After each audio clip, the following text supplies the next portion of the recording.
ரோட்டுலதான் அவன் பொழப்பு உறக்கம் இல்லடா ஒரு நாள் வீட்டுக்குள்ள அவன் படுத்து பார்த்ததில்லடா.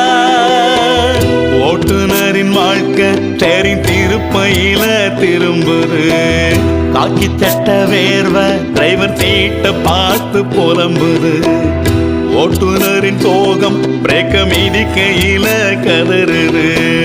டிரைவர்களின் சாபம் அடுத்த பிறவேலும் தொடருது. நான் முழுக்கட்டி கொடுத்த பொழுத கழித்திருப்பான். வீடு வந்து சேர்ந்தாதான் உசுரா பொழத்திருப்பான். ஓட்டுநர போல ஒரு சாமி இல்லடா. நாட்டுலையும் அவன் உழைப்ப மதித்ததில்லடா. ரோட்டுலதான் அவன் பொழப்பு உறக்கம் இல்லடா. வீட்டுக்குள்ள